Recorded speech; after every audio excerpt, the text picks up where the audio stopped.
Board members, let's go ahead and begin gathering. It looks like we have 2, 4, 6 of us. We need 8. No. If you leave, you got to replace it with 2, like a dragon's head. Let's see, Jenny, will you? Thank you.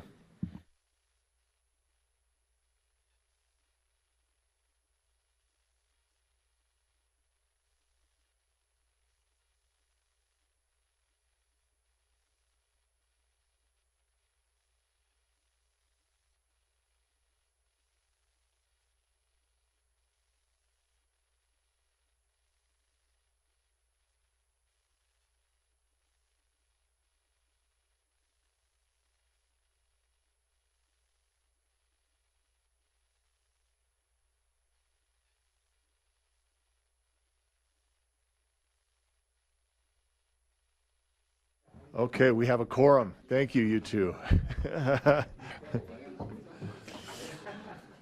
Just a reminder to the public, we are jumping to agenda item 10, Utah School for the Deaf and Blind. And let's see here. Superintendent Coleman, are we turn that time? I always get confused now with our committee.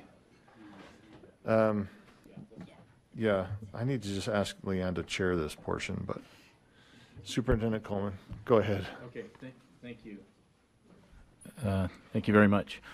Okay, board members, the first item on our agenda, we're going to have Superintendent Tanner explain. This is directly related to something you previously approved, and this is required for a compliance where we have to have the board do another approval. So Superintendent, would you explain that? Yes. Superintendent Tanner, talking about this topic you guys must think I always bring up. If the thing that's different in this piece of the policy, what we need as a part of our assurances, we need to note what our appeals process is. So it's very similar to the discussion you were having earlier about who do you go to if you have a concern. So that's at the very bottom. It's in section 7, the complaint and appeal procedure. So that has been added so that we can say, yes, we have listed and identified that here's the appeals you would make if you had a disagreement with the materials.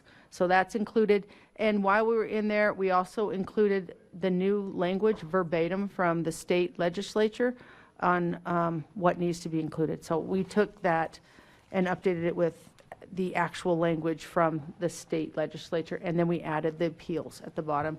It does require your approval so that when we say on our assurances it went through our board, we can assure them it went through our board. Thank you. Member Earl? Yeah, I'd like to just make an amendment to 2.23.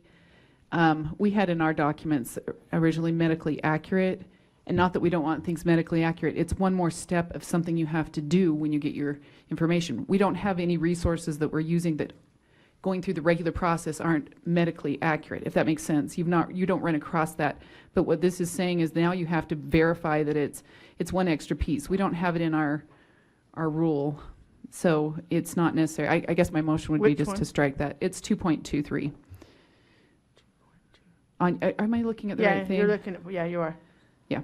I think that was a piece from the legislature. I'd have to look. But Well, it was previously in our rule. oh, okay. So now. So what I'm saying is we don't have that in there. It's one more layer that you would have to verify that there isn't, I mean, to be medically inaccurate. I don't know if that makes sense. Yep. Like the curriculum doesn't come that way. Yep. So it's just one layer. Yep. Your I'm motioning that we strike that. Your motion is to strike 2.3 of the definitions. Yep. Is there a second? Second. Okay, speak to that, Member Earl. I think I did on accident, but it's just that it asks for an extra layer of give this evidence and that, and it's not necessary. If you go through the regular process, it's going to already align with that. You're not going to have something that's not medically accurate. Yep. So this is just adding an extra layer of requirements. So. Okay. So the motion before the board then is to strike definition 2.3. Let's go ahead and vote if we can.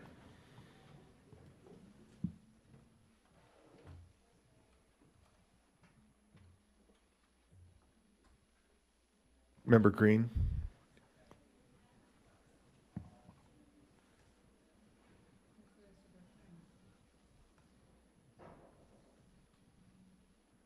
So I show 9 of us here.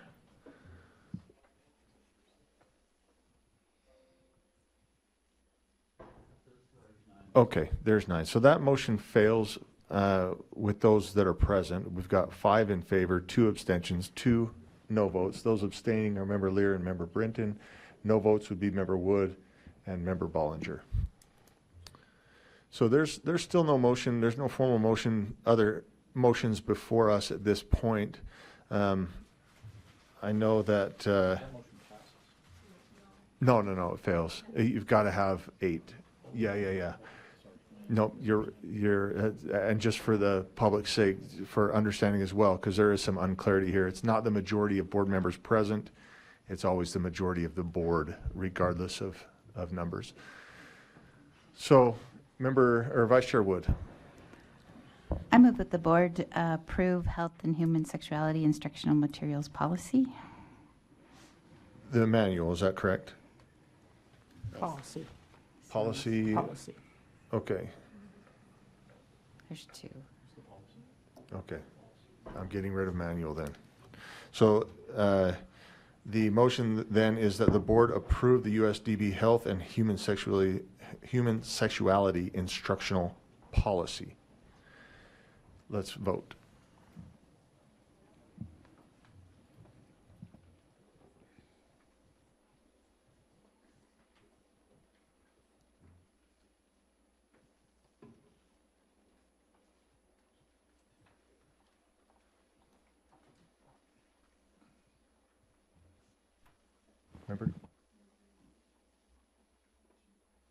Member Green?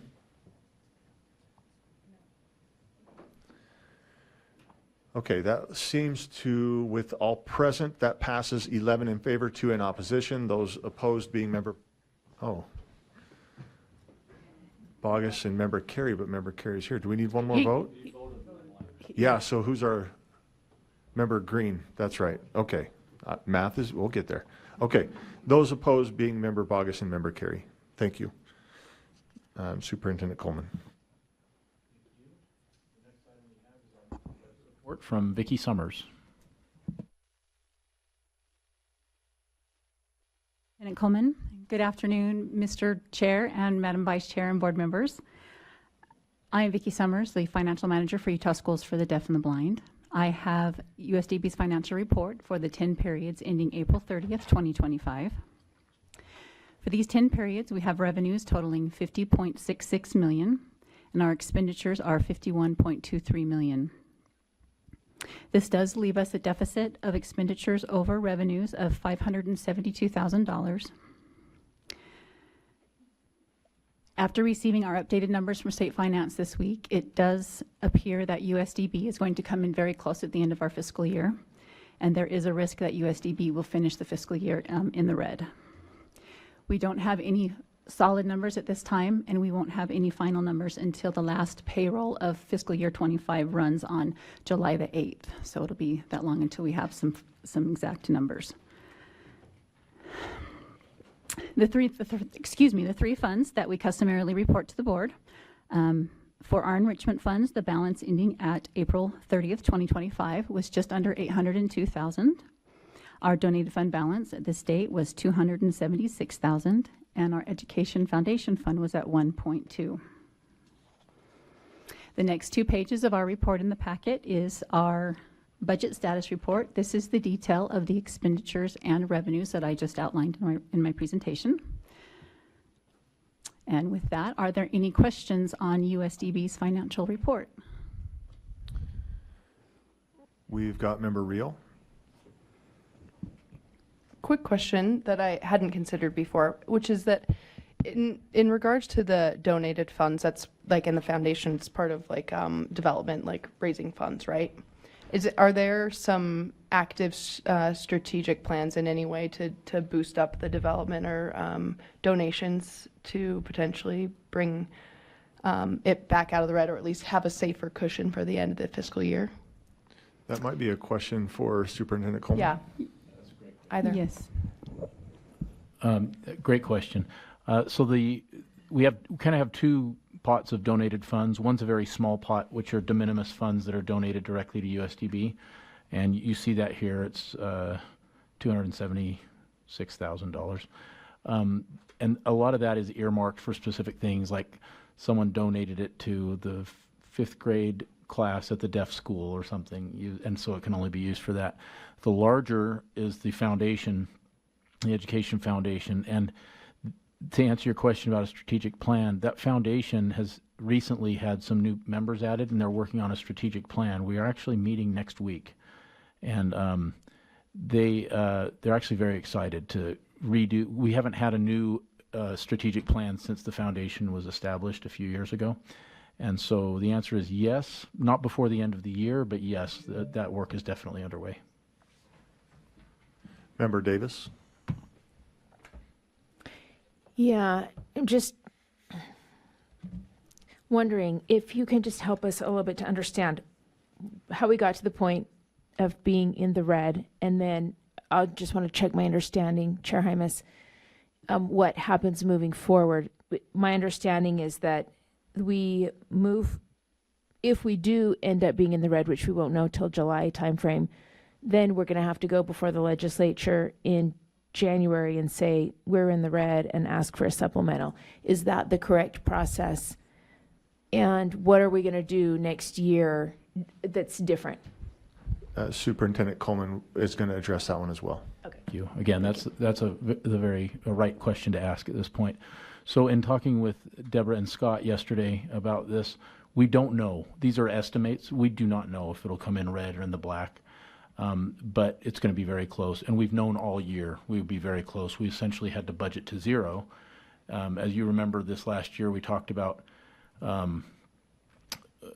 should we use up all of our one-time funds, and the idea with the board was that we would just do everything we could for kids this year and then make new plans next year, which of course we're going to do with the working group. So in the event that we are in the black, in the red a little bit, we'll concur with our financial staff and figure it out from there. And so the answer is we don't know quite yet. It really depends. We still have revenue sources that have not come in yet, some, and there will be expenses like payroll that Vicki mentioned and other things. And so this is kind of the cycle. You just have to wait till the numbers come in. We did want to be transparent and let you know exactly what we're looking at, though, in our estimates. Chair, may I follow up? Please. So we are going to make payroll. We will make payroll, I'm understanding. And then what are we doing next year? Oh, that's So that right. we That was the won't- other part of your question. Yeah. So my understanding from talking to Deputy Jones is that next year's budget is based on next year's appropriations, and this does Yes. not go over into that. That's a separate thing of its own. And if I'm incorrect in any of this, then staff is free to correct me, but that was a question I asked on our call yesterday as well. Thank you. We saw your staff turn around and Scott give like the Godfather, like, he's good. Thanks, Scott. Member Davis, your light is still on?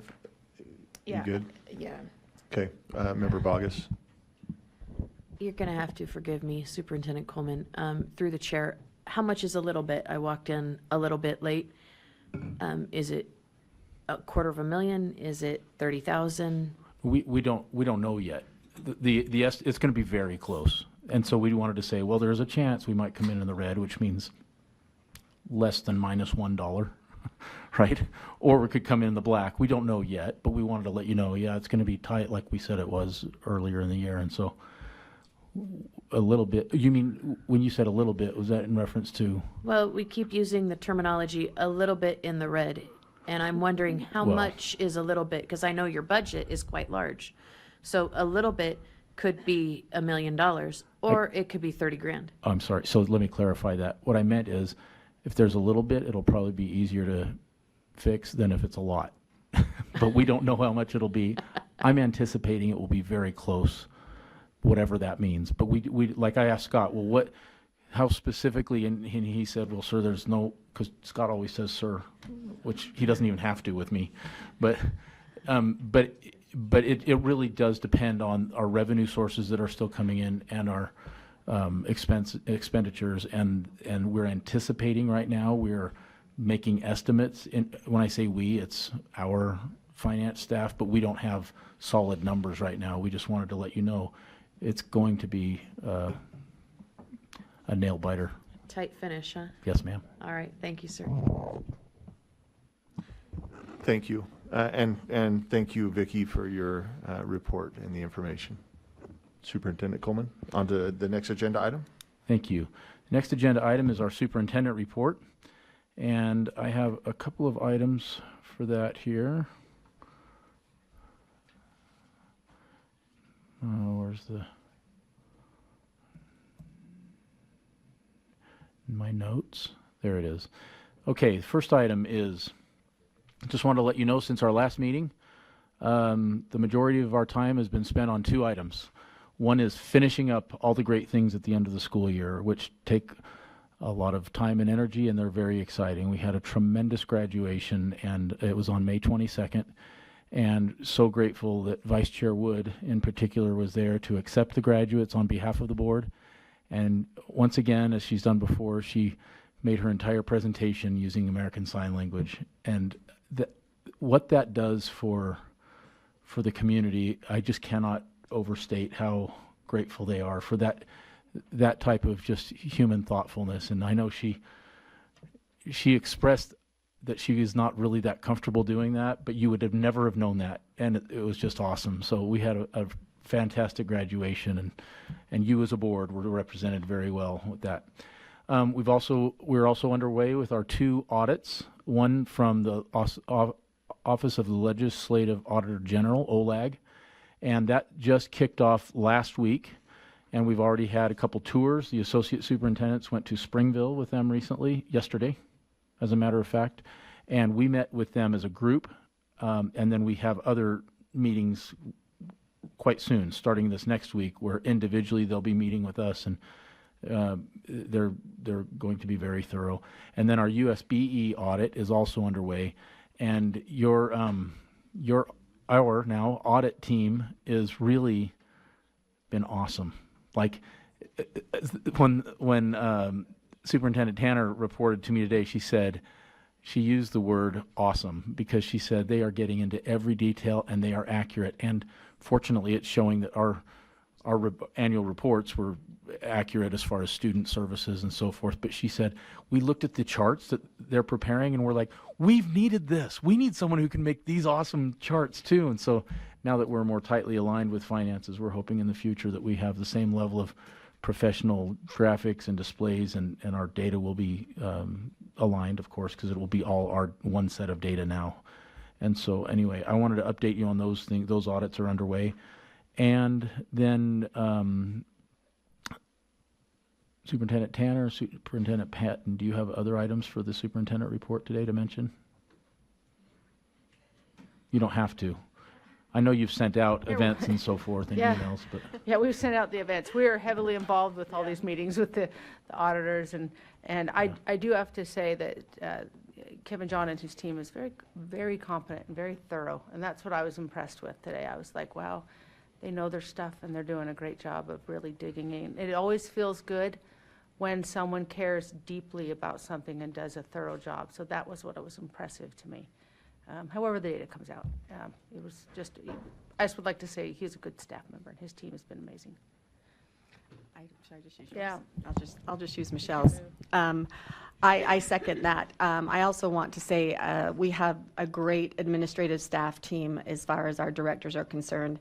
With these two audits going on, this is an extremely busy time of year with our camps and everything going on, but they have worked more than they should be working in trying to get information to them, to the auditor teams on both the OLAG and USBEs. And I just want you to know how great we have, what great staff we have as far as our administrative staff, and then also our teaching staff, to make sure that we're getting those things in on a very timely manner, and I just greatly appreciate that.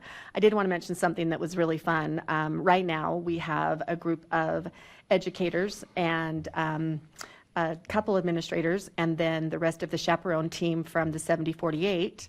And they are headed up to the Puget Sound so that they can do the 7048 race on their own dime, on their own everything, except for they're using our boat. But they're so that they can be more prepared for next year when our students go.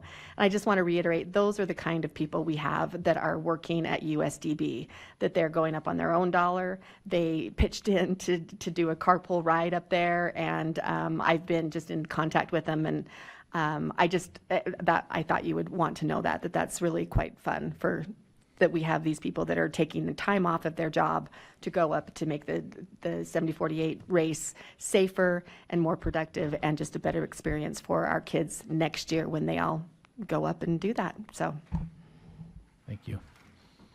And that's all we have for our report today, Mr. Chair. Thank you, Superintendent. We are now going to have our USDB Committee Summary of Actions. This is Agenda Item 10.5. We'll turn it over to Vice Chair Wood. Thank you. Thank you, Chair. We have 2 motions for the board. The first being that the board approve the fiscal year 2026 USDB budget.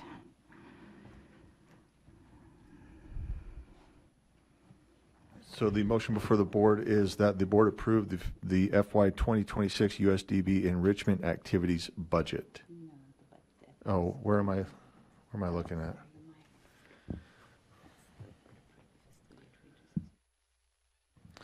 The motion then is that the board approve the FY 2026 USDB budget. Member Earl. I'd like to make an amendment. I would like to add that, get it in front of me.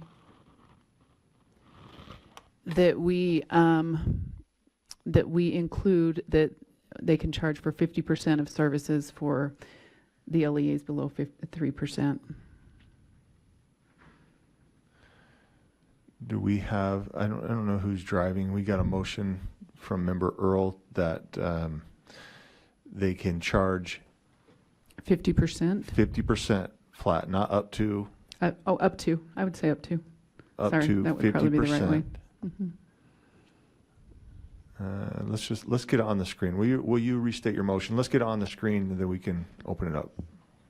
Yeah, so that USDB can charge up to 50% for services for below 3% schools.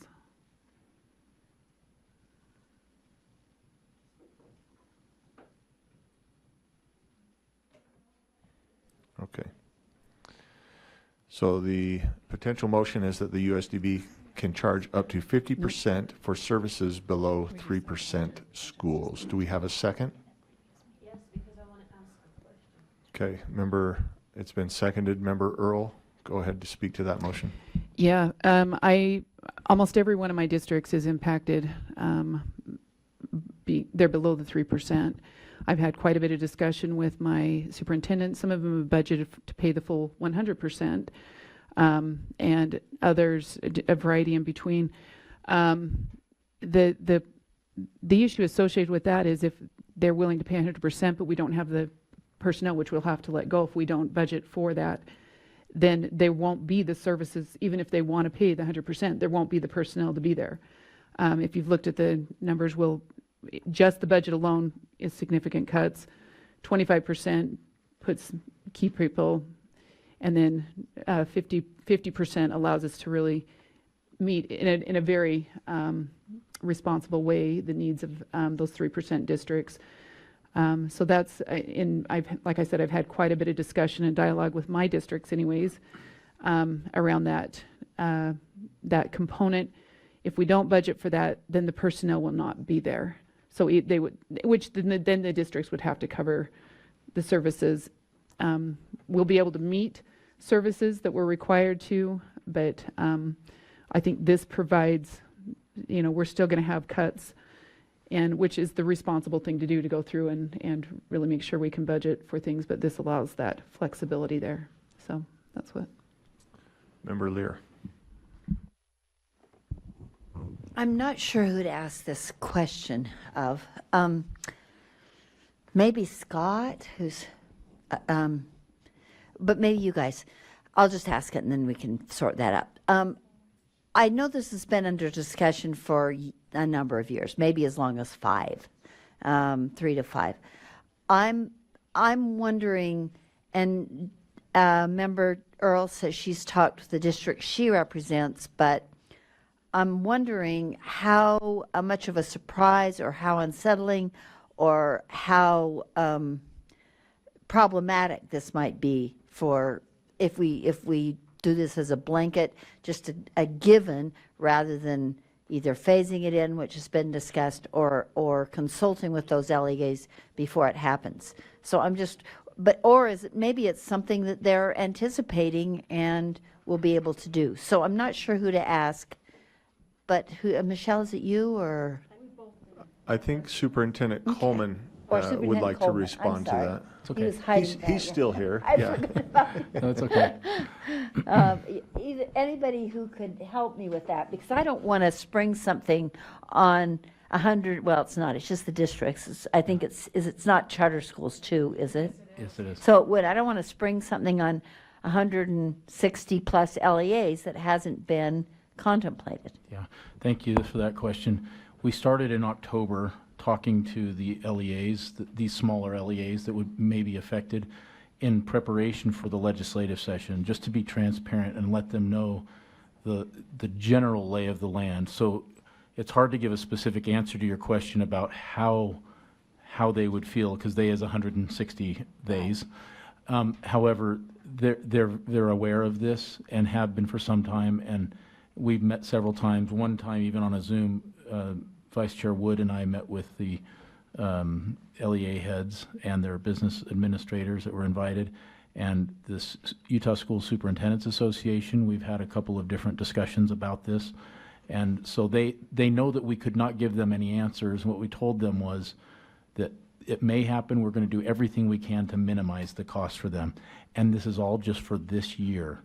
The working group with legislators and others will determine the way ahead for USDB in the future years. So they are also aware that this is only an FY26 situation.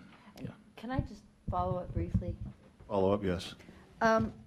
It would, and I don't think it can be done on the spot, certainly, but I also hate to vote on this without seeing this information. So maybe, again, help me with how soon we could get it. I would like to see what the impact would be on LEAs. Oh, I did not, I quickly went through that, sorry. Never mind, then you can do it on the spot. I will look and see what that would be. I'm sorry, I did not see that. So never mind on that second question, let me just check, thanks. Okay, while you're looking, we'll go to Member Bogus. Oh, I'm sorry, were you in the queue? Okay, Member Bogus. Thank you, sir. So my question is to the maker of the motion, in particular the amendment, in that it seems to replace language. Is that its intent and that's just not on the screen? Because without the striking of language, I would have further questions. Maker of the motion. Well, first off, I don't think, so go back, I don't know who's scrolling. That motion that is in blue, that the board approve FY USDB and review the impact, that is not before, nobody has made that motion. So the motion that is made is the board approve, okay, but the board review, that was not part of it. That's what I'm saying. That's not part of what we're discussing right now. So her motion, remember Earl's motion does not conflict with the italicized verbiage because that is not on the table right now.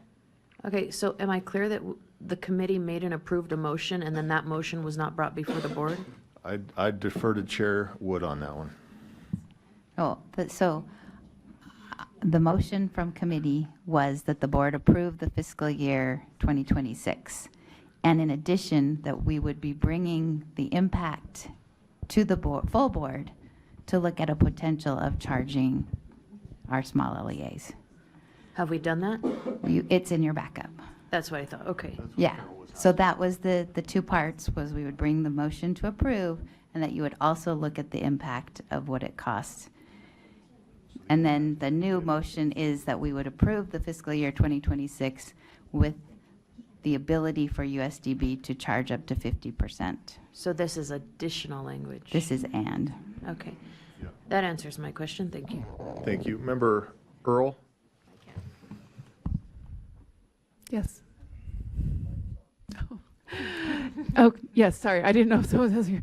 Yes, my light was on. I'm going to speak to it. If you look in your documents, you'll see that the budget as outlined has, let me put my glasses on. There'll be, 53.4 positions cut. Those aren't carryover. I mean, we can't make the decision in August and then go, okay, now we're going to really keep you on. Those are going to have to be decided because this is this next year's budget. The 25% had less cuts and the other 50 had less cuts. The point is that we're still going to have to make cuts. How are those going to, and we'll still have to provide services. It's just, what do those services look like? So the 50%, I don't know if I'm answering anybody's question, but the 50% maintains significantly those services. This is for next year. Yeah. This is not speaking to the components of the, so anyways, but those numbers are in there. You can go to slide, I'll just, if it's a help, go to slide number, I don't know, 7. That kind of gives you the impact as far as that goes. This cuts are still going to be made, need to be made for a number of personnel. And some of those are vacant positions, others are not. Member Davis?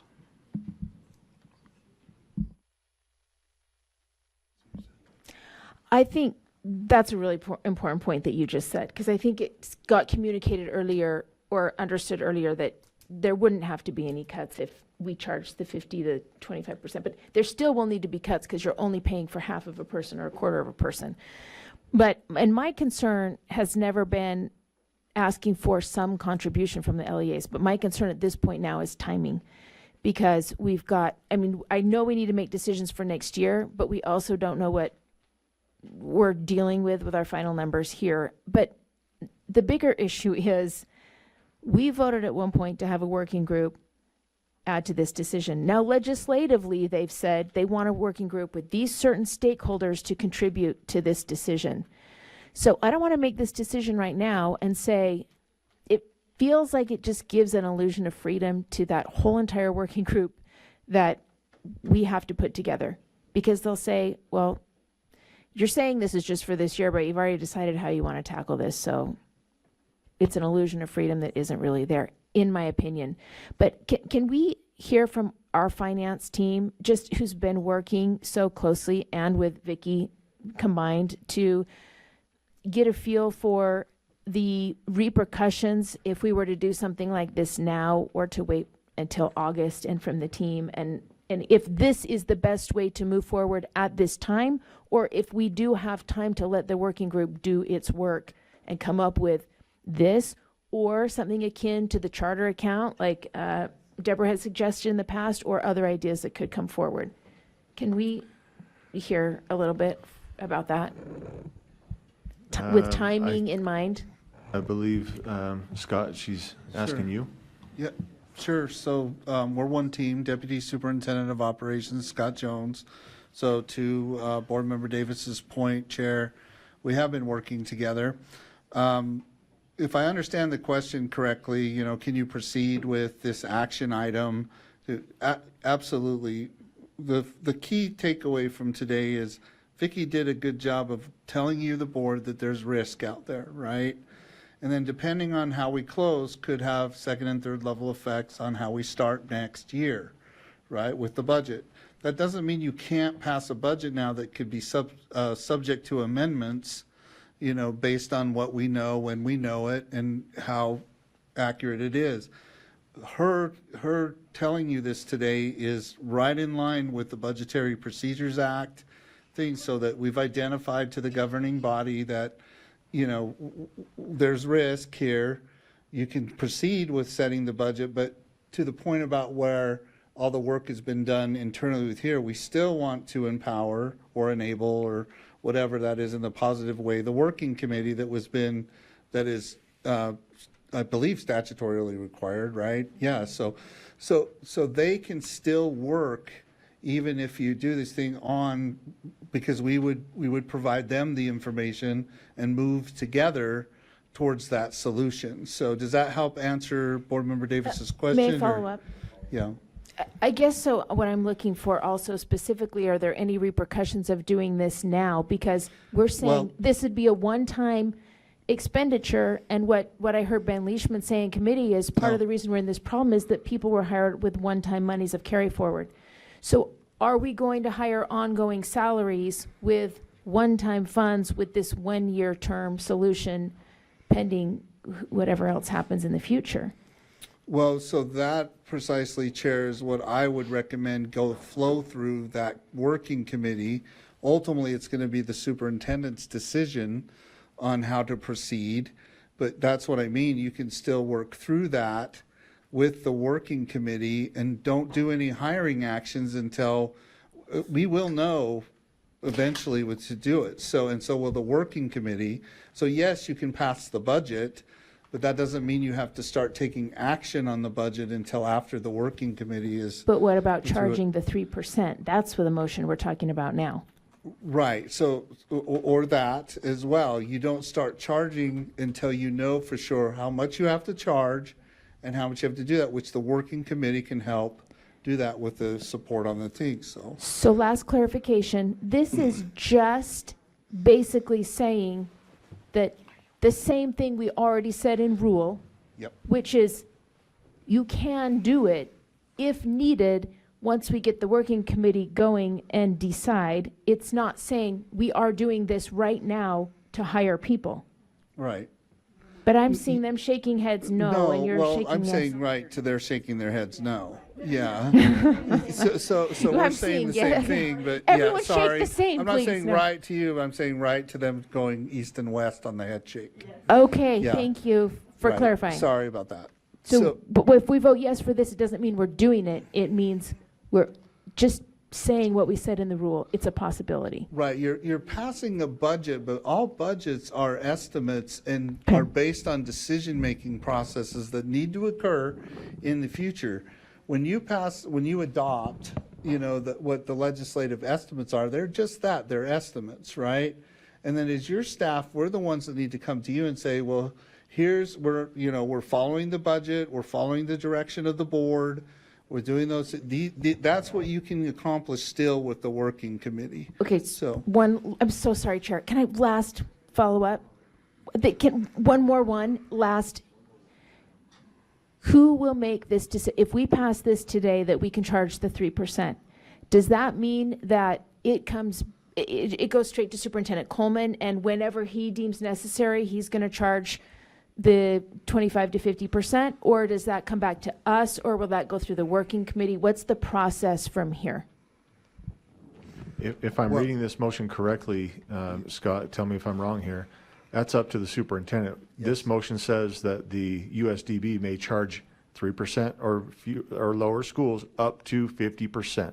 right, that's a may too, Yes. Chair, so you and I are talking, I'm talking through you, but to answer the question and then to answer your question, it's a may, and that's exactly what you want to do because you want to make an informed decision about how much to charge and when to start charging it, right? So I don't think you're undermining that I think that, we do it. However, we do want to emphasize the fact that we have this great committee that's set up and they can advise the decision makers and the leaders to execute accordingly, right? Once we know more, we'll know. The one thing that is not going to change is time. It's going to come. We're going to know. And then they can make decisions and the committee is involved right from the beginning. Hopefully that addresses Board Member Davis's questions and concerns, Mr. Chair. Yes, thank you.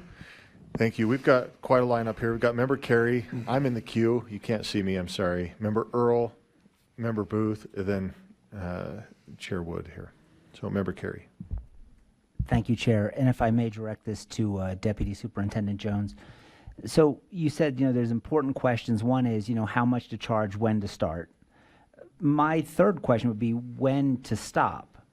And my fear is that even though this says we're going to, should this pass, consider this surcharge for the fiscal year 2026 budget, increases like this have a tendency just to live on in perpetuity. So is this a realistic estimation that, look, they're going to need this, I call it a surcharge, just for FY 2026?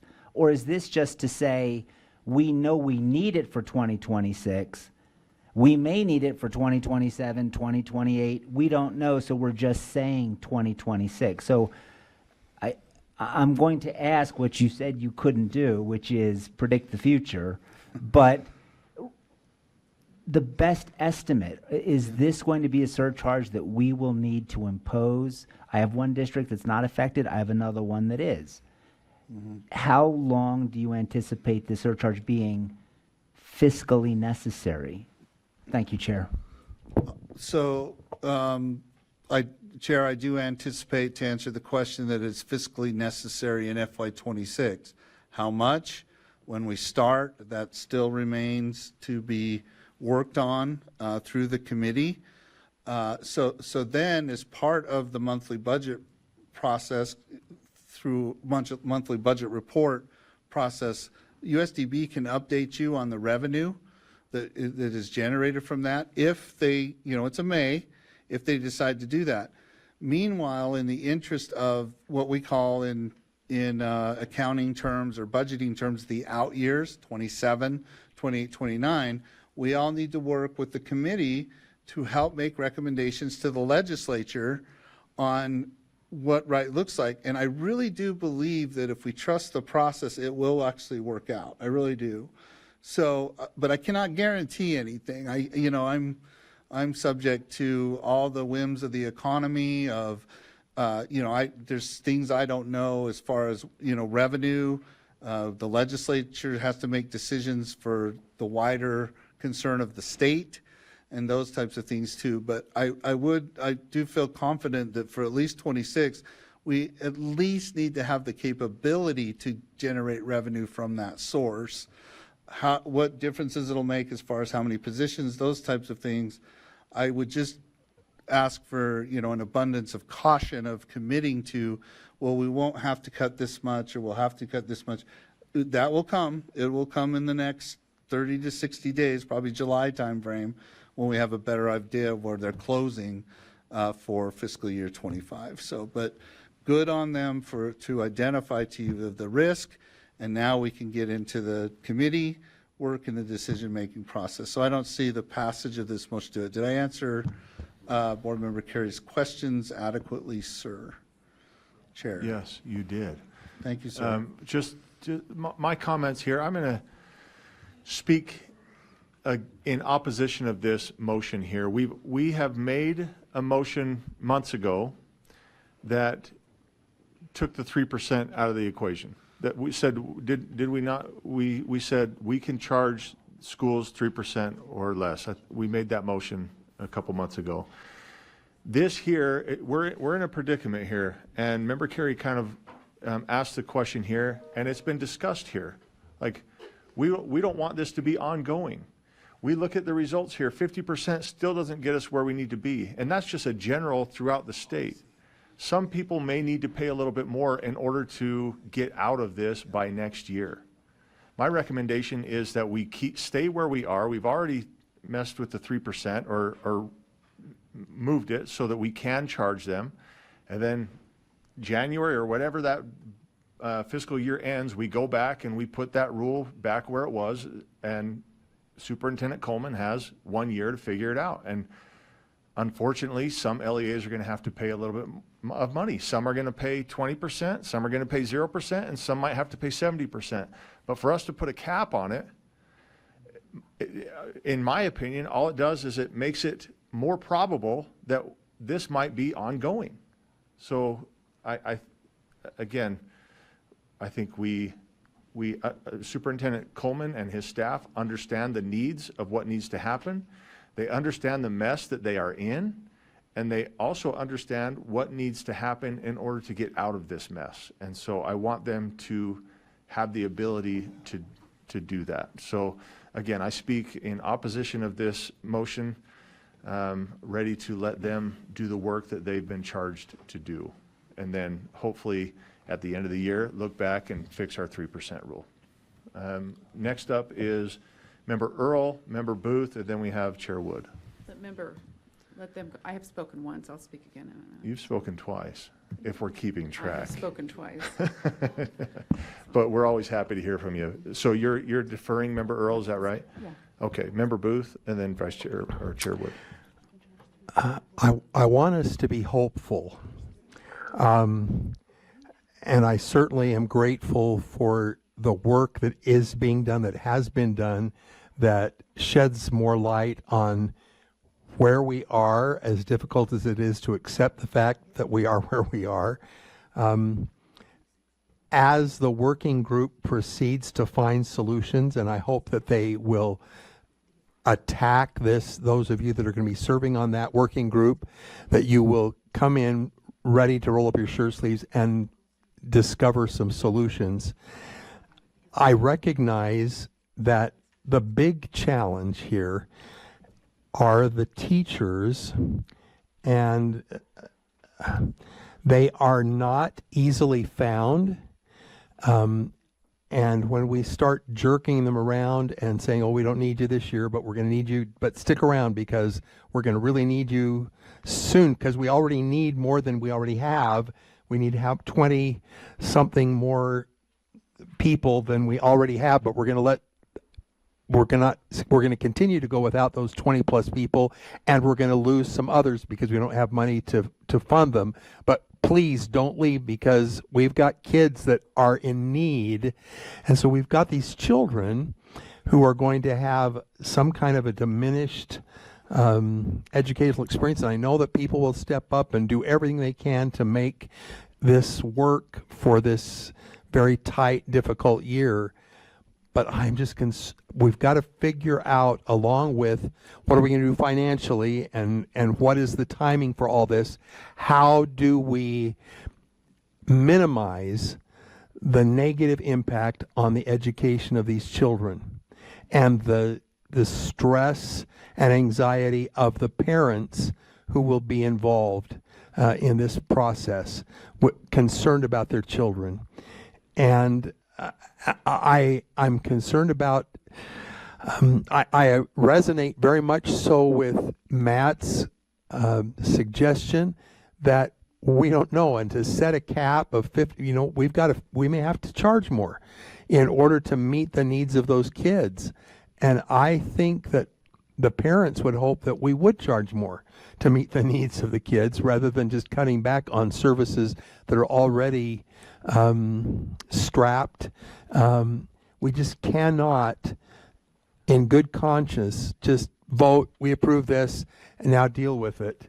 When we're talking about the kids that we saw here a month ago, or maybe 2 months ago, and all the others that are out there across this state who are really relying on us for their educational opportunities.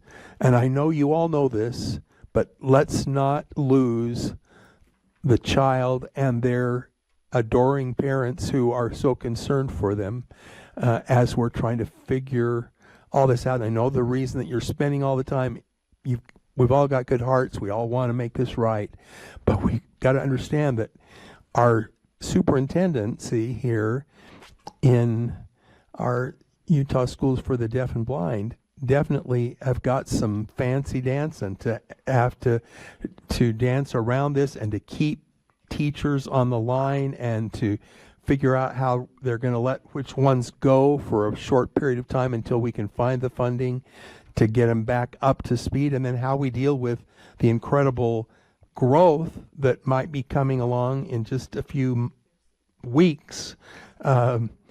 I don't know how you solve that either, but I'm worried about you, and I want you to know that we will work hard and roll up our shirt sleeves to support you in this difficult year, because this is one of the toughest situations that I could imagine for you. And we want to help. We want to make this as good as it can possibly be, recognizing we can only do what we can do. But boy, I hope we can somehow miraculously do more than we think we can do right now. Thank you. Thank you, Member Booth. Let me just reiterate the lineup here. We've got Vice Chair Wood, and then Member Earl, Member Bogus, Member Davis. I do see, Scott, is that your light? Did you have a? Well, so I think it's a value add to address Board Member Booth's concerns. We've been very considerate of the teachers. Their contracts, to my understanding, can be corrected, go through July 18th, right, of this year. So, and that's what we've counted as part of an obligation from this year's money, is to make sure that, you know, we're all being considerate about that. Time is always the enemy, and it's the most precious resource in situations like this. But I just want to assure Board Member Booth, the general public at large, and, you know, anybody else, right now we just absolutely cannot state this will happen or this. We need to close. We need to let the committee do its work. We need to think we are where we are right now. We've identified risk. We're addressing the risk, but we are very conscientious about the teachers, about the kids, about the operations of USDB, both in the current, present, and the future long term. And I really think that'll get fleshed out for the committee. There's going to be hard decisions that have to be made. That's just what is going to need to happen. But I really do think that along the lines of his concerns, which are very valid, we will do the level best we can to communicate and try to resolve these as quickly as possible in the interest of support to the mission and to the people. Mission first, people always. So, okay? Yes, sir. Thank you. Chair Wood. So I want to clarify, when we passed the rule that removed or dealt with the 3%, basically we said USDB may contract with all entities. This motion gives guidance to USDB and what the board's philosophy is and how we want you to make contracts with those. Would it be 25% or up to 50%? Would it be none? So just to clarify that this is giving guidance to you as to what we would have you do if we choose to pass this as amended. My question is, when we look at the impact, where does it align with, I guess, the comment of, is the juice worth the squeeze? When you've got one school, $161.65 at 50, how much does it cost you to invoice, to track, to, is the cost, you know, is it even? Is it pennies to invoice and track? Are you getting that full amount?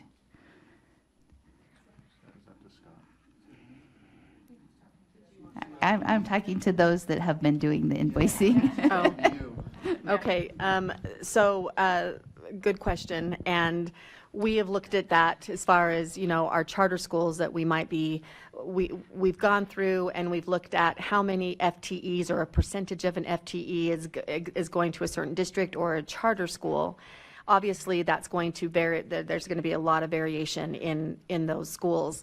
And you're right in that when there's a charter school and we might be providing a consultation teacher of the visually impaired, that's going to be very, very, very minimal. And we have had many discussions on, is that even worth it as far as all of the tracking of that, the invoicing. We already do have like the student logs and whatnot, but we would need help in being able to have the capacity to build it, to set up the contracts and to bill them. Michelle and I do not have that capacity. Right now, that's what's happening. We are the ones that are developing those contracts that go out to the 3% districts, but also we also provide contracts to the districts and charter schools that we are not charging, and it takes up a lot of time. And then Vicky's office, the financial office, has been the one that has been invoicing them, but it will increase the capacity at a great level. Is that what you were asking? Please. Okay. Hold on. There you go. Okay, if you look at your board packet and you go to the estimated FY 2026 outreach contracts for LEAs, it identifies exactly the amount you would charge for if we charge 100% for our services, what it would charge for 50% of our services, and what it would charge for 25%. So if you look at those totals, you would have to ask, is it worth the $161.65 to charge that charter school for those services? And that's at 25%. Or is it $323? This is for the full year, by the way, $323.29. Or is it the $646.58? So that's the question that you ask. There might be, as we go through this, it would make sense to me to say this is a standard. Anything below this doesn't make sense to charge because it's going to take, the juice is not going to be worth the squeeze. But there are other amounts and totals in here as you look through that you can see that that would be a value add and would be helpful to our students because it's a huge cut that we're looking at. Well, I shouldn't say cut. The appropriations are going to be short 5.8 million. So that's a lot to overcome and a lot for us to deal with. And it has a tremendous impact on our staff. So that's the answer to your question is you'd have to look at those numbers. And I think if we look at that numbers and give a threshold, that we would have a better response to your question. Yeah, we have a follow-up. I just want to remind the board, I mean, we're trying to, I'm looking at time here. The motion before the board is that we can charge 3% or less schools up to 50%, right? And so if we can start narrowing down comments or, you know what I mean, if we have questions that pertain to this, like, I'm not voting for that unless I get it, that's one thing. But if it's just questions just to not ask questions, but to gain understanding that doesn't pertain to this, let's get those offline. So follow up, go ahead. Well, I'm wondering if this amendment is limiting, because as the rule stands, you have no limit. You can do what you need to do. And if the amendment limits the creativity to move forward, where if you could look at that and as you say, okay, this is the X is going to cost us, you know, we're going to need an additional FTE. And over here, we're trying to make sure we're not laying, and now we're going to hire, like if there's not a balance where, but this will bring in enough that this keeps these. Also at the point of how many of these, if you start to charge these smaller LEAs, we'll say, we'll figure it out ourselves, even if they don't have the full capacity to give the quality or that they could, that we risk, that there's a greater risk in a limiting factor. Any comments to that? Yep, if you just want to, yeah, there we go. I appreciate the flexibility, and I think I would love to have the flexibility that we could do as long as we have the permission to do so, like whether it's 25 or 50% or whatever, if that's something that we are allowed to do so and the board is permissive of that, I would very much appreciate it. And if I also could, Michelle and I think it's better if we share. Also, when we don't want to be charging the districts. I want to make that clear. This is not something that we're comfortable doing because the relationships that we have with school districts are very, very critical and important to us. That being said, it's kind of the lesser of two evils because we also have a staff that we need to keep employed so that we can provide the services that are needed for the school districts. Again, this is not something that we are pushing as far as, yes, we want to do it. However, if we can't, that means that those educators or some of the services that are being provided, we just can't provide. With our staff, with our current staff. Now, we would do the very, very best we possibly could. And we have educators that would be doing the very best that they possibly could. But Michelle and I both are very, we know our educators, we know the capacity that they have. And so we do need to be able to charge so that we can have the staff to be able to serve the students. Superintendent, did you have an addition to that? Yeah, I did. I appreciate Vice Chair Wood bringing this up because regardless of how the amendment comes out, our hope is we do not want to run afoul of the desire of the board. And so the percentages are one thing, but if the board is willing to give us more flexibility, I still don't think we would go above 50%. But Flexibility, like the associate said, is the most important thing. We just didn't want to get in a position where we're like, we have to charge, but we feel like the board doesn't want us to charge anything. And so we need, you see what I mean? This is why we're just hoping for some guidance here and flexibility in that. Thank you. Thank you. Member Earl. And I probably will ask the same thing Cindy asked. I want to know what we're approving is the budget. The budget itself indicates that there's a 53% staffing decrease. We're not approving whatever the committee or whatever, right? If we don't give some flexibility, and maybe we don't, you're saying we don't have to, but without that, then we're approving the budget. The budget's what it is. It doesn't matter if a district's set aside 100% and would like the same services. The individuals, they'll have to go find their own services if you'll meet services of IEP, but it won't be the same services. So there won't be the personnel there. I just want to know, and maybe Scott can answer this, what is the impact if we just pass the budget today? That's why I'm asking for some flexibility. We may not need the 50%, right? I don't want it, I actually quite honestly don't want it the 100%. I wanted it at 50%, so we're having to be trim. We're getting the personnel we need. But I want to know, if we only pass the budget, what does that mean tomorrow? Not July 18th, because you've got to hire people. People, my districts, I don't know about yours, but they're approving a budget probably this week, if not next week. They need to know if they need to set some contingency money aside. Not we'll wait till a working group decides to make some recommendations. And the working group is, we've asked for the working group, we've asked for recommendations to create a solution for this. But what is the real effect if we only pass the budget? You can only go with what the money is expected for next year. Am I right in that? Even if we've given the flexibility, the documents tell me that there's not a flexibility there. It's what the money is. So if someone can answer that, I'd love to know. That's Board Member Earl, that's what I was trying to say, and I couldn't quite say it. We need to know what we have the board's blessing in doing and what we don't.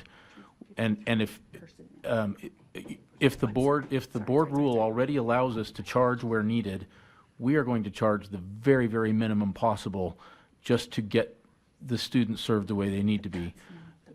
A 50% number, we believe we can do it within that number. We're still going to have cuts. It'll be lean, but we believe if you want to pass a motion that has a number on it, if that makes you feel more comfortable than saying, USDB, here's the budget, you also have our blessing in charging the minimum you need to serve the kids appropriately.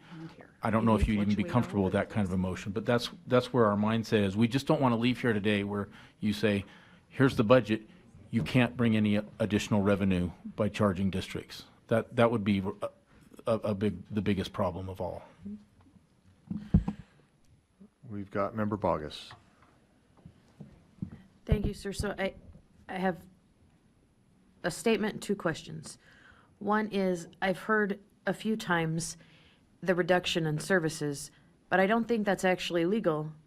These services have to be, they're part of IEP plans. They're federally mandated services. So someone's paying for them somewhere.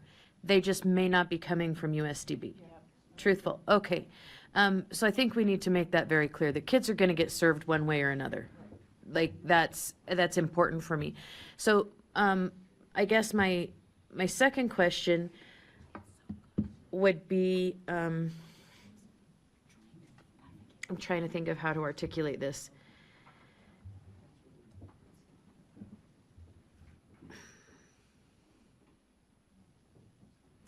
Do we run the risk of paring down the USBE staff in such a way that it won't recover long-term? You're shaking your head, which tells me you see where my brain is at. Could I go ahead and just address that to Superintendent Coleman? Yes, and for clarity, you said USBE, I'm assuming you meant USDB. Oh, if I misspoke, I apologize. Thank you. You are talking USDB staff, I am speaking right? USDB Okay. staff, yeah. Yeah, address to Superintendent Coleman, please. Yeah. That's one of the risk factors we have considered very strongly is first of all, the kids' needs, but that's tied inextricably with the need to employ these highly specialized educators that don't just come and go easily. They prepare for careers here, and if they leave and go do something else, then yeah, we can't bring them back. So that is one of the two most significant factors of risk of recovering in future years that we've been considering if we are not able to work with the districts and get the revenue we need to serve appropriately. Okay, may I ask one final question? So my other concern is, do we run the risk of any LEA just deciding that they're not going to use USDB anymore should they be charged for their services, and they're just like, meh, and then all of a sudden you have employees that you can't pay for? And I'm looking this way, but I've got some concerns here. Thank you, Board Member Bogus.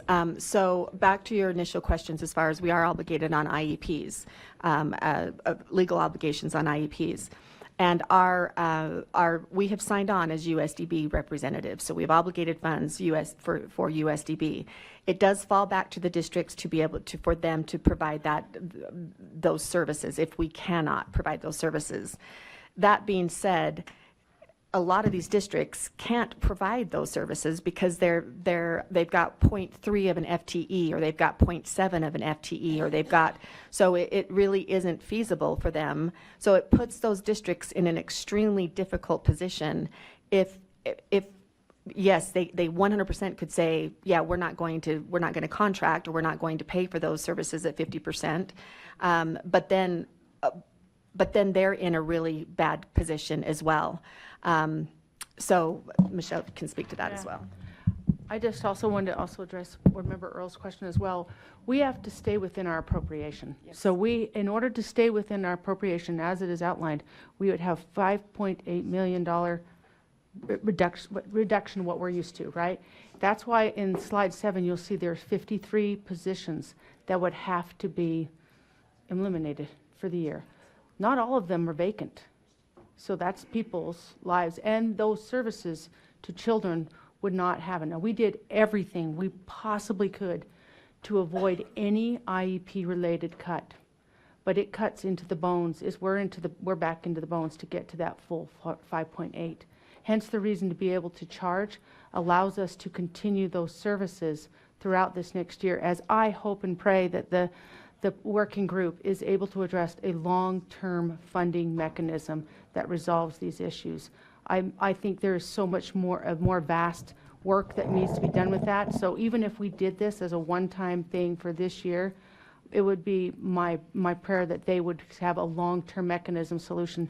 But at this point, 5.8 million, we have to stay within our appropriation. We can't go beyond our appropriation. So unless we have an ability to get some other funds in this manner, then we're looking at 53 positions that are going to have to be eliminated. And that's some vacant, some not. I have one small follow-up. Is that statewide? How does that extrapolate? Yes. Statewide. Okay. Statewide. And Thank you. 23 of those positions are vacant positions. Thank Okay, you. thank you. Member Davis.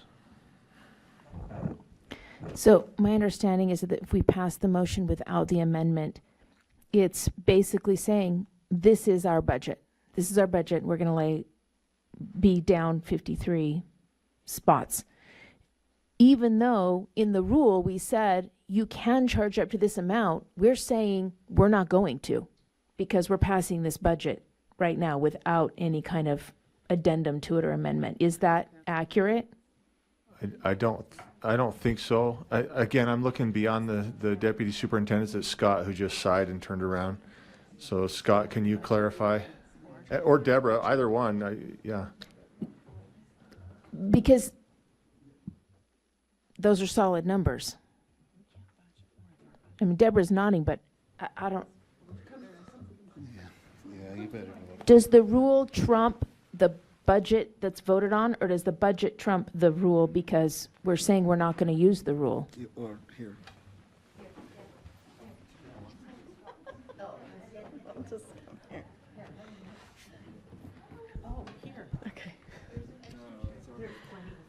Okay. Sorry. Okay, does the rule trump the budget or the budget trump the rule? If we vote for this budget today without an amendment, then we're essentially saying we're not using that flexibility that we put into the rule. This is our budget, and we're going to be 53 spots down, and it's done. So, Or with the amendment, we put in some of the flexibility that we allowed with the rule. so through the chair, if we have to budget to what our appropriations are, that's what the legislature appropriated, and we have to appropriate. This demonstrates what that actual impact is, and it shows that they have been over-obligated for a few years now. So in order to take them back to appropriations, if the rule does allow us to charge and the board agrees that that's the best route to go, we can do that. And preserve some of the Preserve positions, not some. all, but some. Correct, correct. And have Then the we'd have to go flexibil- through that work, which we've done a little bit of that. But now based on closeout, that could change some of that work as well. We won't be able to bring back as many. So we need to kind of wait and watch for those numbers. Yes. But can Deputy Jones speak? Because I can tell he's dying to say something. Budgetary Procedures Act, the law trumps the rule. You have to follow the Budgetary Procedures Act, and so you have to adopt a budget. We can't, Yes. get a microphone. If we adopt it with the amendment, are we essentially saying all those numbers now become flexible?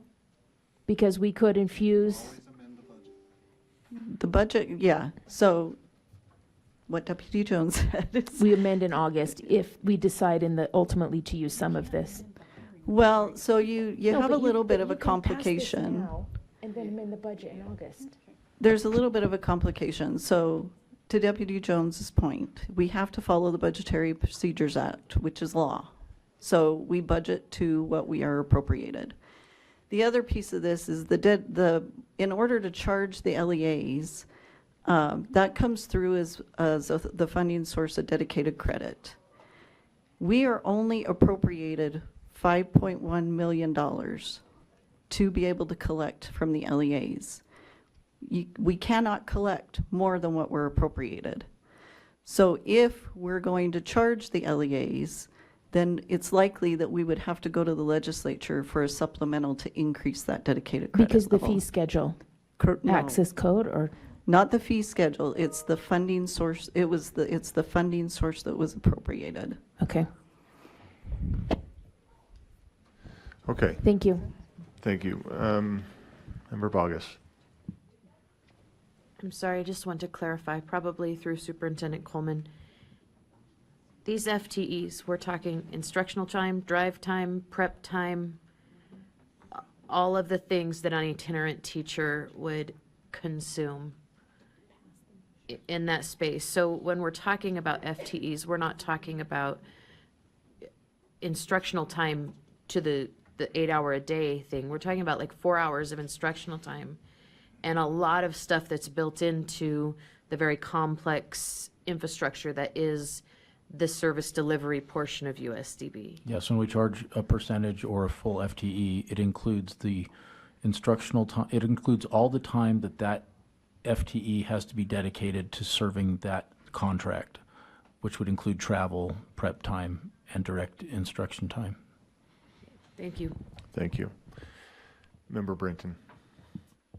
Thank you, Chair. I am just wondering if there's been communication with any of the smaller 3% districts and their superintendents to know how many will still contract with USDB if they are required to pay versus going to find outside sources. Michelle and I have been in contact with all of the district special ed directors, not the charter school directors, but the district special ed directors. We have not gotten a yes or no back from them, but we have communicated with them at different times during this past year. You seem at our lead meetings in this spring, and then also during UC meeting. But we haven't gotten like, yes, we will, or no, we won't. But we've communicated that Yes. this was a concern that we've been looking at, actually since January, we've been looking at, Right. talking to them. We also have given, some have asked for numbers, like what would that look like at 25% and 50%? We have given them that information as well, but they have not said, yes, we will, or no, we won't. Okay, members, let's get ready to vote here. We've got a, okay, never mind. Vice Chair Wood. I'm going to amend the amendment. I'd like to say that that the board approve the fiscal year 2026 USDB budget. Oh, it's left my brain. With the ability to charge all outreach services as necessary to maintain a balanced budget. Let's make sure we have that on the screen appropriately. Chair Wood. Oh, yeah, for fiscal year 2026. And I'll speak to it if I can get a second. I may not. Let's just make sure that that blue verbiage is correct. It's not blue anymore. Now it's that.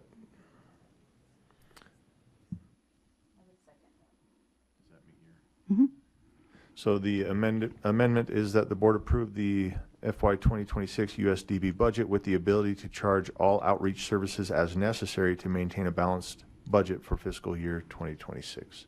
We've got a second. Back to Chair Wood to speak to that. What I'm looking at is that I think that we can have the flexibility if there's a way to balance out those small ones that it's not worth it. To invoice, to bill, it's not worth it.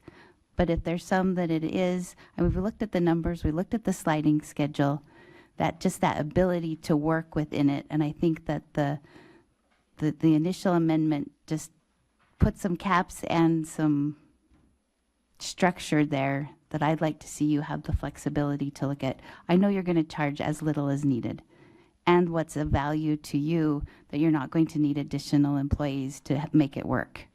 So that's my motion. Thank you. Member Carey. Yeah, this is just for clarification, probably to the maker of the motion. The way I understand the proposed motion is with the ability to charge all outreach services as necessary to maintain a balanced budget. So there would be no cap. Can I follow up?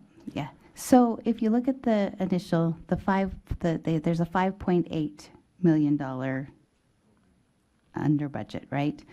To charge all of them 50% brings in 3.6. To charge all of them brings in 7.2. So somewhere in the middle is the sweet spot. It's not 50, it's not 100. So let's allow the superintendent and his staff to figure out how do we best serve all students in the best way. So may I? So I guess my concern is, if I understand correctly, the organization that didn't do the accounting properly the first time, we're now saying we're going to empower you to charge what you feel, to charge all outreach services as necessary to maintain a balanced budget. And I understand there's new people, there's different people, but basically the organization that didn't do its accounting correctly that got us to this point, now we're saying we're going to empower you to charge what you feel may be necessary. Is that understanding correct? Well, a new law passed that put the finances under our Director of Operations and his staff, and I trust them completely. And, okay. And Superintendent Coleman, did you? Yeah, I think it's important to note that this is not due to an accounting error. This has been years of underfunding for the requirements that the students have in the state that we've talked with the board and the legislature extensively about. There have been some accounting errors as well on top of it, but that did not lead to where we are with this now. So that needs to be, I think, clear as part of this discussion. Response? Okay. No, I just want to speak against the motion. Sure. Let's get Member Lear.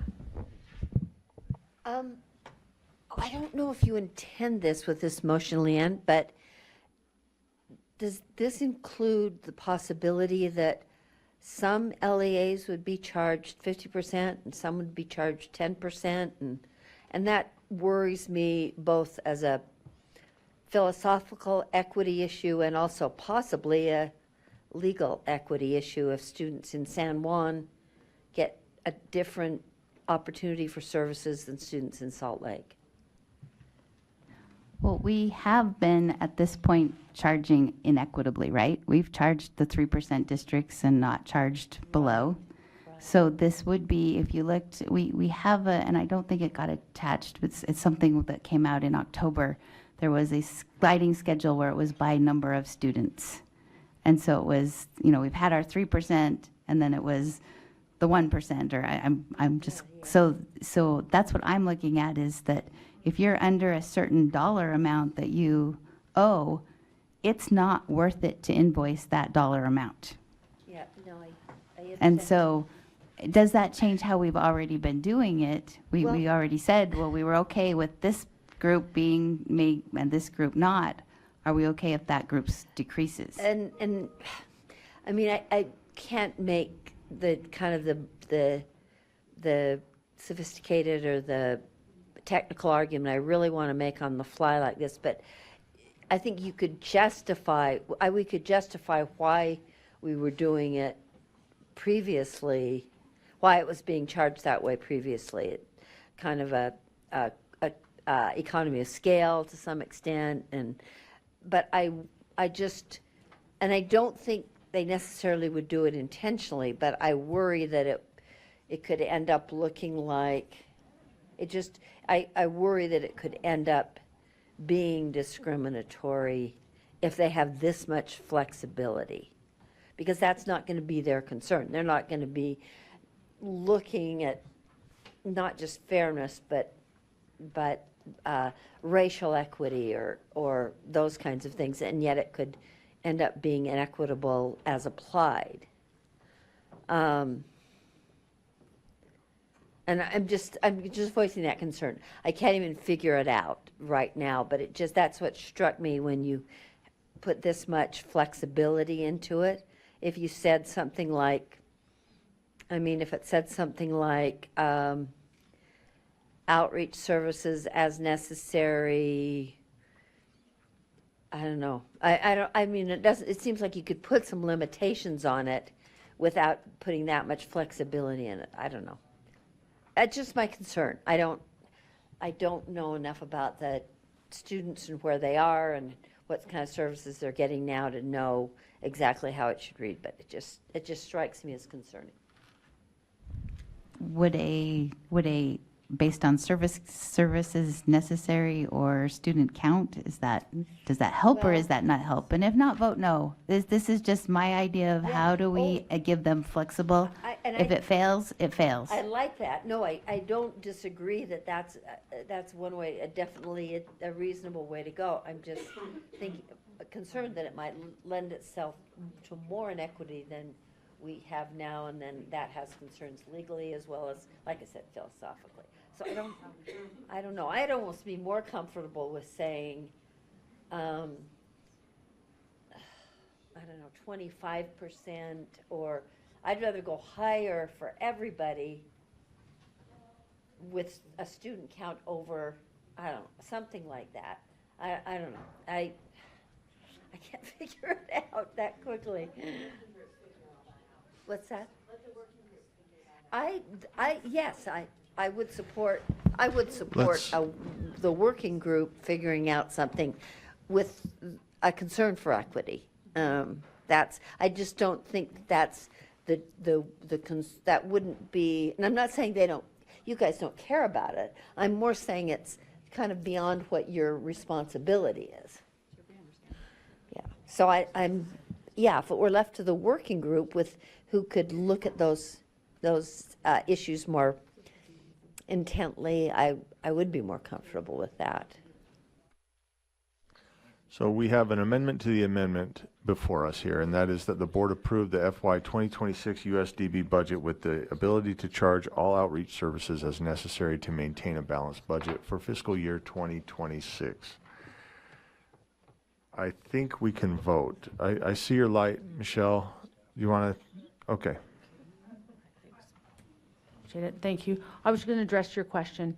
So what we have done, like the 3%, that is determined on the number of students within a certain district, right? So we're trying in an attempt to be equitable, we would say those of you who have this small amount would not be charged. These ones would be 20, like if you have more than 500 students, then that charge rate goes from this range to this range.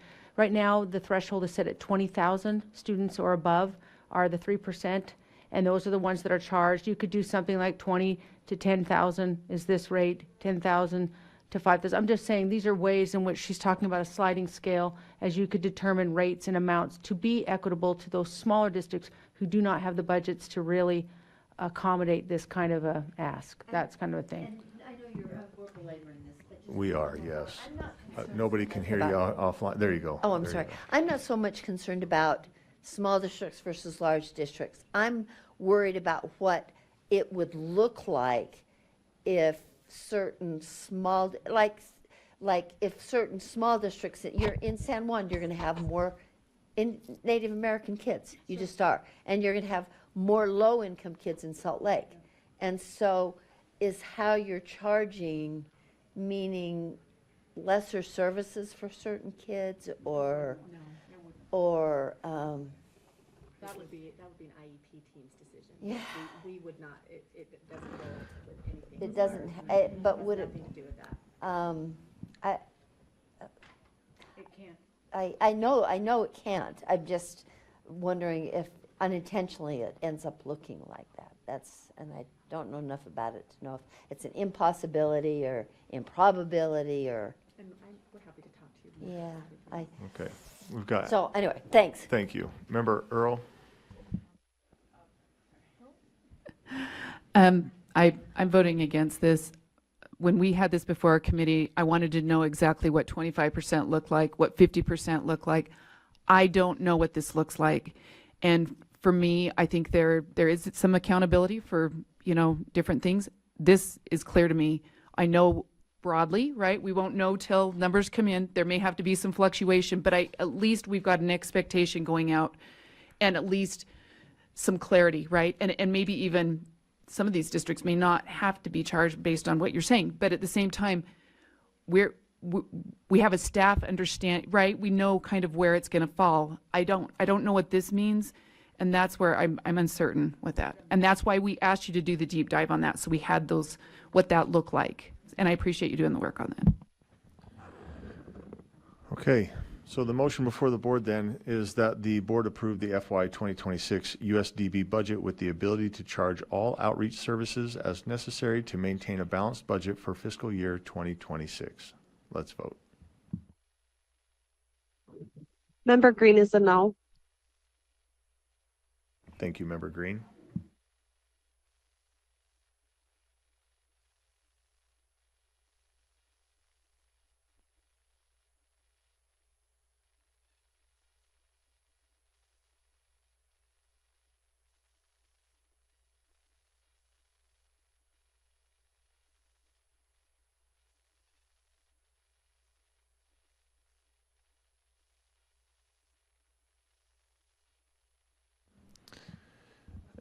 And that motion passes 8 in favor, 5 against. Those against being Member Carey, Member Kelly, Member Earl, Member Green, Member Davis.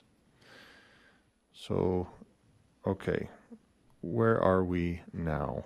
We are back to that's an amendment to an amendment. So our motion then is to ultimately vote on this again. Is that right? Can I get that verbiage back up? Just wait 1 second.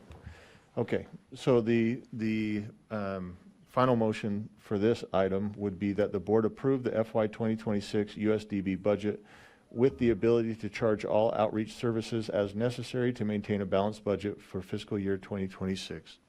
Let's vote.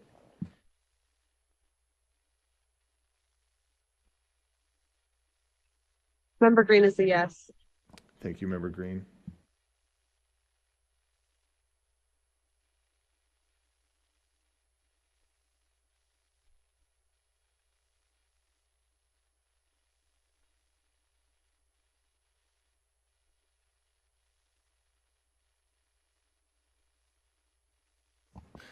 That passes 11 in favor, 2 in opposition. Those no votes coming from Member Carey and Member Davis. Chair, back to you, Chair Wood. All right, our next motion is that the board approves the fiscal year 2026 USDB enrichment activities budget. I think we just did. Yep. Yeah, we got voted that one. twice So on the that. motion before the board is that the board approve the FY 2026 USDB enrichment activities budget. Let's vote. Member Green is a yes. Thank you, Member Green. We're going to pause just for 1 second. We've got a question from Member Bogus. So is this the motion that came out of committee? Because to the best of my recollection, this is not on the committee summary. Chair Wood. It's on my summary of actions. Number So 3.1. I thought the motion that came out of committee was much more robust. I see.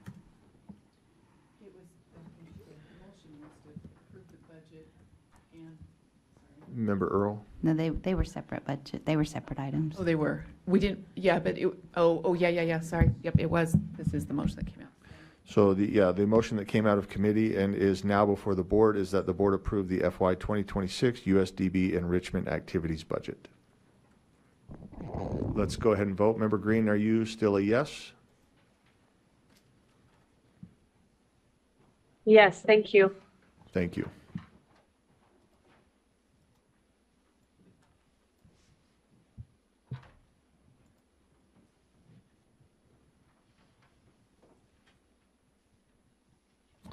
And that passes unanimously with with those that are in attendance. Thank you. Back to you, Chair Wood. This is just for informational services. Purposes. We finalized the makeup of the USDB working group with Member Brenton, Member Earl, and myself as the board representatives. And I was hoping that you could see who was on there, but when I went to the information, did you find it? I didn't find it in backup. Under the working group, there was no memo attached. Does anyone have that? Oh, it is on the summary. Okay, perfect. Thank you. Yeah, that concludes our work, and we will be meeting next week, discussing transportation, probably safety and outreach services. Okay, sounds exciting. Thank you, USDB staff, superintendent. Thank you for being here. Thank you for your information and help here today. We appreciate your efforts.